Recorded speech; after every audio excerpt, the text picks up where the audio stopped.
Hello, people. How you all doing? I would like to talk about a very complicated subject, a very sensitive subject, especially in America. I'm addressing particularly the American population because that's who I am. I'm an American, all that. Not that it matters, but just to clear the way on that one. I would like to talk about the LGBTQ plus. I think they add plus now. Uh, L, lesbian, G, gay, B, bisexual, LGBT, T, transgender, Q, I don't know what the Q means. And the plus, I heard the Q means all kind of mix up sexual orientation or whatever. I don't know what that means. I'm sorry. I would like to talk about that. But I would like to give a disclaimer first. This clip will not going to be long. Actually, I want to ask a question. I want to sensibilize you to an element. Okay, this video is going to LGBTQ people and everybody. I'm talking about society now. So what is the disclaimer? The disclaimer is, I respect every human being. Either you are black or white, either you are a woman or a man. I respect every human being to have the right to do what they want to do, particularly with their body. I'm a preacher of the gospel, a Christian, and the Bible has some standard on all that. But I'm not here. The clip I'm doing, I'm not preaching to these type of people that I just mentioned, LGBTQ and all that. But I want to bring us to an analysis. I'm also a trained leader. I've completed doctoral courses in organizational leadership. So I'm talking after I have thought about it for long. So what is the disclaimer? The disclaimer is I respect everybody. I have worked before with a lesbian lady. I worked with her, and I've never treated her bad. I'm talking about a while ago, about 10 years ago. Yeah, 10 years ago or more. And we work together. We can laugh at war. She's just a human being. I had a gay who was an agent, a real estate agent that helped us to buy a house a long time ago. He's a human being. I respect him. Although I'm a preacher and I have my standard of Christianity towards that. But I respect this guy, and he helps us buy houses. He can call us and, we talk and all that. I don't reject him for being a gay man.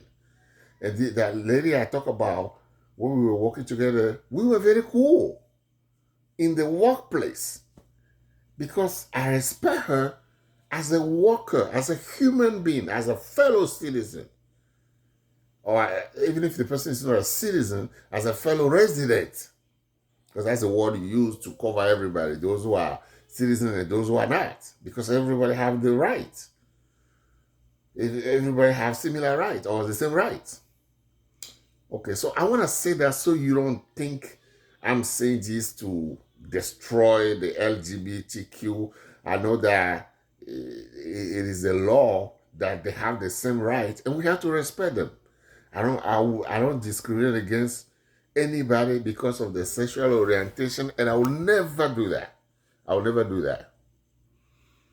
Okay, but if okay, let me just leave it like that. Let me just leave that. So I disclaimer, I respect everybody. Now, again, like I told you, I'm a preacher. I'm a young preacher. I'm not a preacher, big preacher, and all that. I'm a young preacher, and I'm a trained leader, like I was saying earlier. And I respect the right of everybody to have the social orientation, but this is my analysis. I understand that, if everybody can be whatever they want to be, gay, lesbian, all that. This is my question for you. With the way our society is going, please hear me well. Please hear me well. I'm bringing an analysis to you. I want your feedback on that. The way our society is going, two women being together, they cannot reproduce. Two men being together, they cannot reproduce.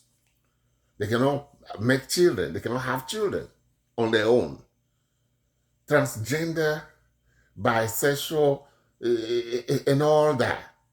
The Q party and all that. Those who have changed their sex, they have, if they're men before, they cut it off and create a human sex.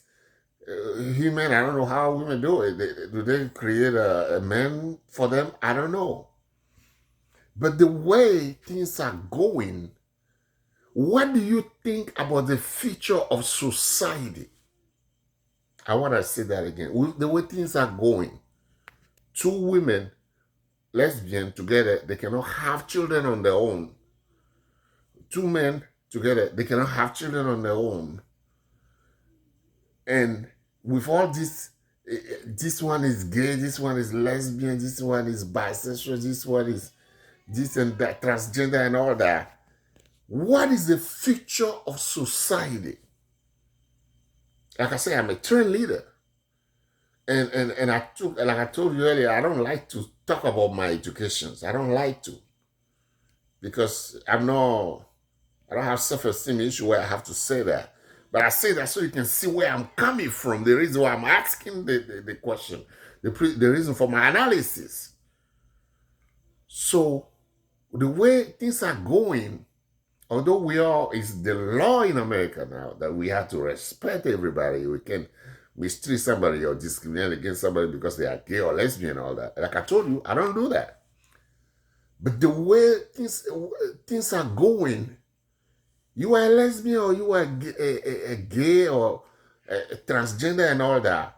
What is the future of our society? What is the future of our society? Don't you see that the future is confusing and complicated, where a child does not know the normalcy of things anymore? A child growing up with two men, he called them father.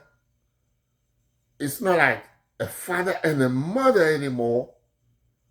And all the confusion that child have growing up, what are you going to tell that child anyway? Why would the gay people tell that child, or the two lesbian who adopt a child or whatever? Why would they tell that child, I have a mother, I have two mothers, I have two fathers, or my father is really a woman changed to man, or my mother is a man changed to a woman, and all that, or a man getting pregnant. A man, in the sense of, they say if the person changed their gender, the new gender is what they bear. So a woman who become a man, transform themselves to be a man, the woman become a man. So we have to call him a man now, like Chris Jenner. Chris Jenner, who was a man, and then became a woman. So with all that, what is the future of society? Or the future where people, because it's at the beginning. So far, the normal, excuse me if I say normal people or normalcy, because they say, are you straight? Meaning, are you man and woman? You believe in man and woman? If you are not straight, meaning you are the other one that I didn't make it up. If you feel offended by that, those who are, or if you are involved in this thing, don't take it like that. Again, I'm not judging you. I'm bringing a case to you. I'm bringing an analysis to you. So, what would the society be like?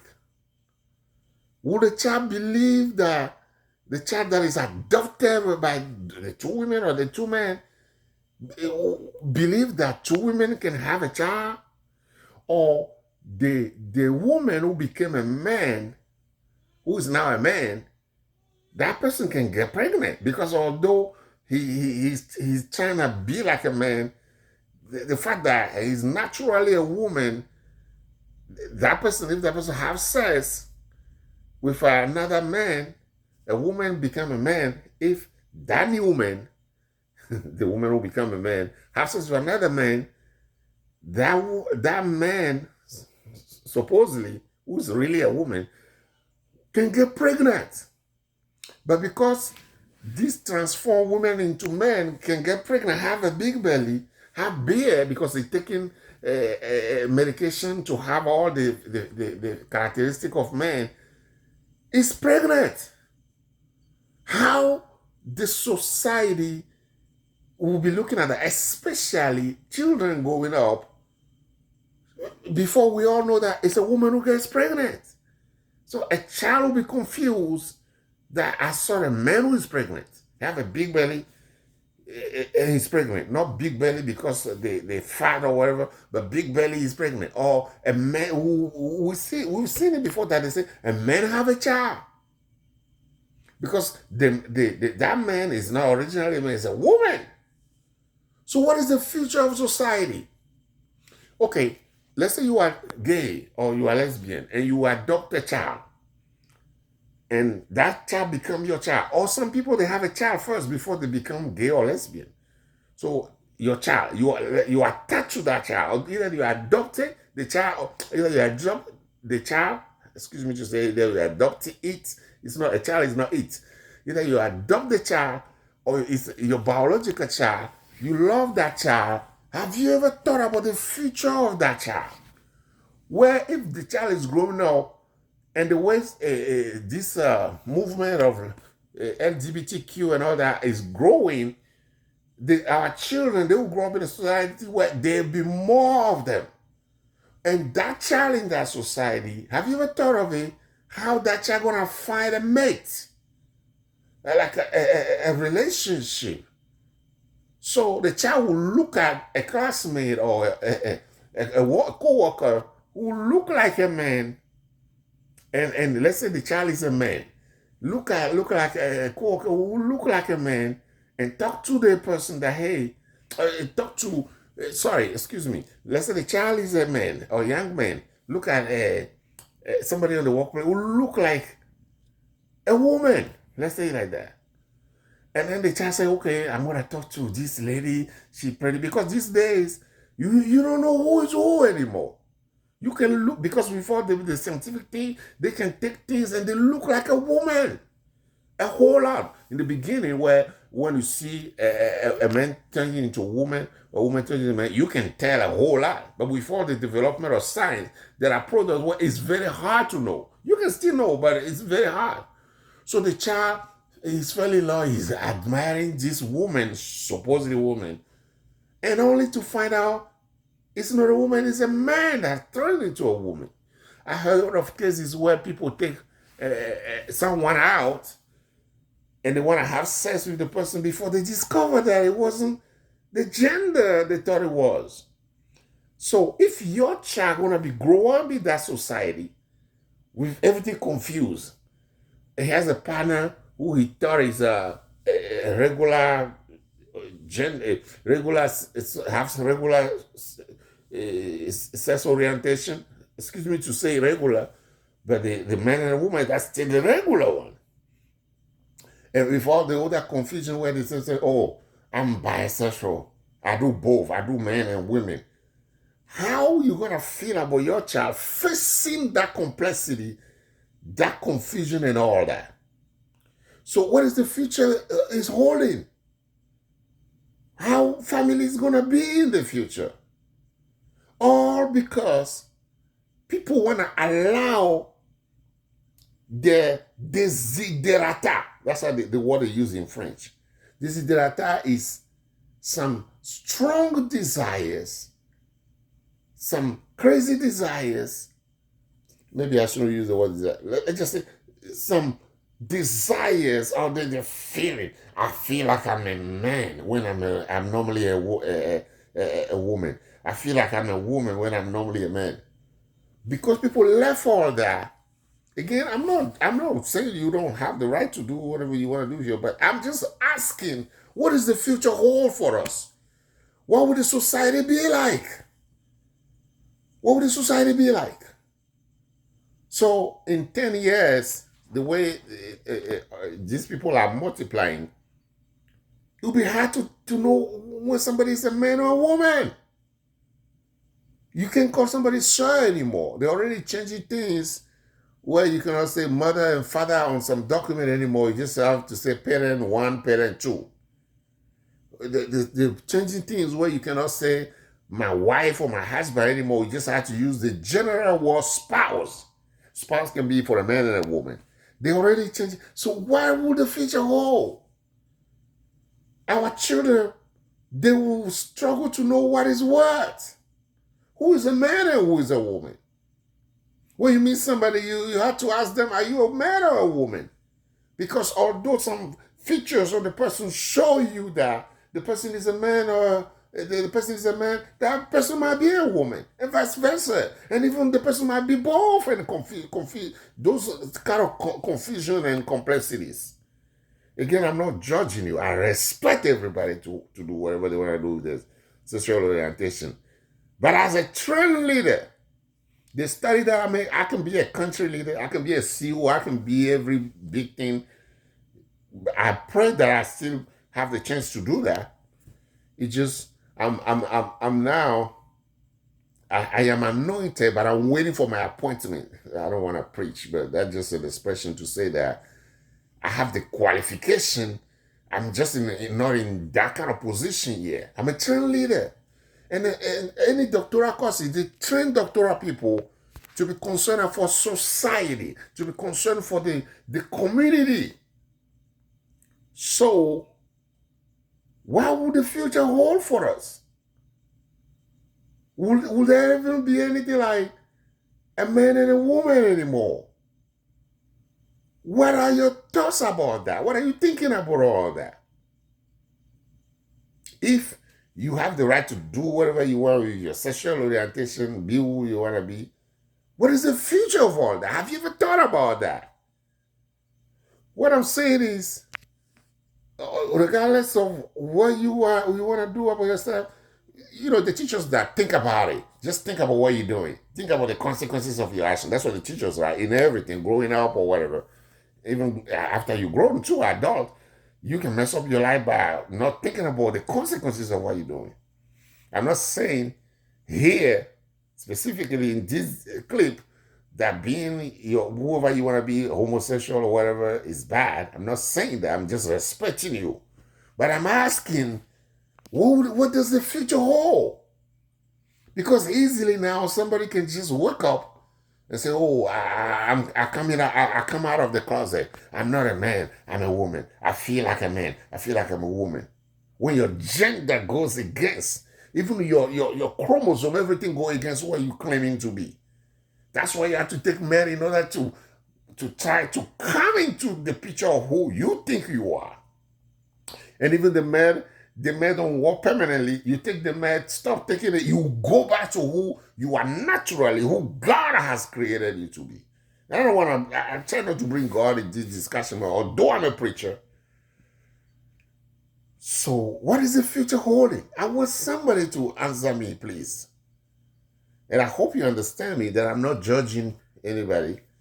I'm not against you. I respect you. I even gave you an example, some example of people I work with. And we finished properly. We finished marvelously. Me and those co-workers or people that I work with, I didn't hate them. They knew I'm a Christian. They knew my Christian principle kind of, my principle go against some of those things. But I never go against them. because they have the right to live wherever they want to live. If somebody, one of them, come to me and say, "Hey, Angelo, hey, preacher, what do you think about this? Give me your biblical concept on that." That I will answer them with the Bible, what the Bible says. But because we were co-workers or in a different domain of relationship, I respect them within the parameters of that workplace. You see what I mean? So I hope you're not taking this wrong, but I need answers. Please, somebody write me. Explain to me what you think the future holds. After you do your thing and you're gone though, what is the society with the way this thing is multiplying? Your children and your grandchildren, what world are they gonna live in? Do you really want to encourage this type of thing? What is it making the society to become? I feel like answering that, but I think I have answered indirectly throughout this clip. I didn't know you're gonna even last this long. So that's my thought for you. Thank you. God bless you.